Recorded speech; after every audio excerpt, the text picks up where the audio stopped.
twisted bit of nursery rhyme echoed through her head, one of the endlessly reread child things that now permeated her consciousness.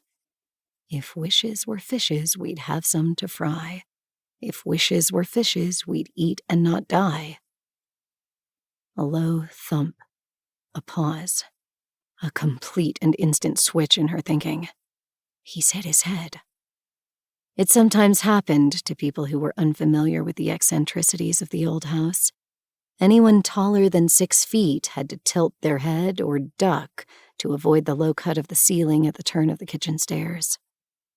There were thin, scraping sounds as this person readjusted, recalculated, moved again. She saw fingers wrap the banister like white spider legs. The intruder pulled himself up slowly until he stood at the top of the stairs, features washed to invisibility by the darkness and the way the nightlight shone low behind him. For the briefest of moments looking at that silhouette, she saw her husband, opened her mouth to call to him, ask how he'd gotten home. But your husband wouldn't hit his head, not tall enough. With this thought came clarity. The figure went wrong around the edges and unfurled into a stranger. It's a man. He was tall. His arms hung loose and long. His presence had the distantly familiar rancidness of something wrong and rotten she'd tasted before but couldn't quite place. Do you recognize him? Who is he? He tipped his head and stared directly at the pool of darkness down the long hallway where she stood shrouded. She knew objectively, logically, that it should be impossible for him to see her. How many times had she stood in his precise spot, in his exact pose? How many times had she looked down the dark, off-kilter hall toward the oldest part of the house, where she now stood in her son's room, trying to tell in the middle of the night if the door was open, if her little boy was standing there, never once able to see anything but shadow, because that nightlight on the landing, close to the floor and faint as it was, blinded her to anything beyond its dim reach.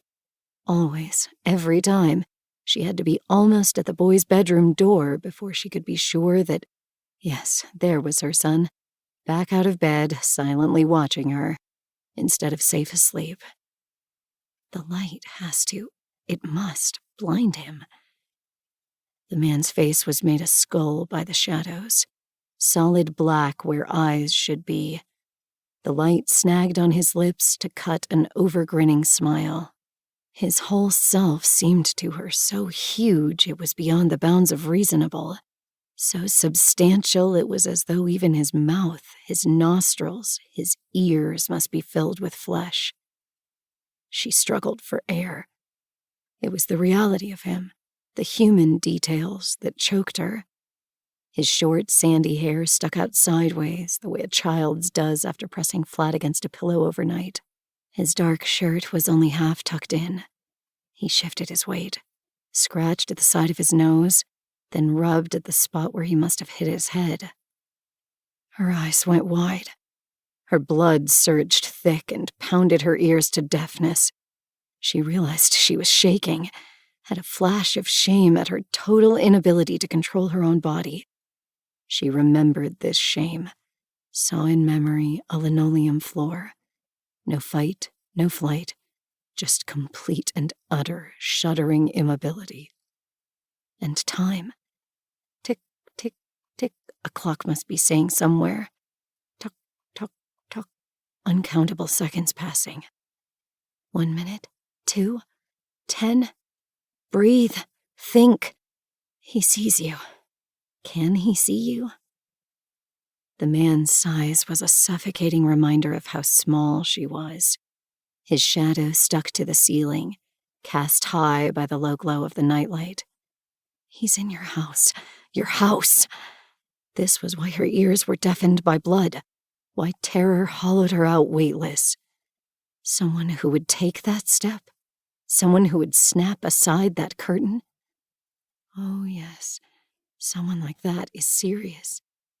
But maybe he isn't real? Maybe you're seeing...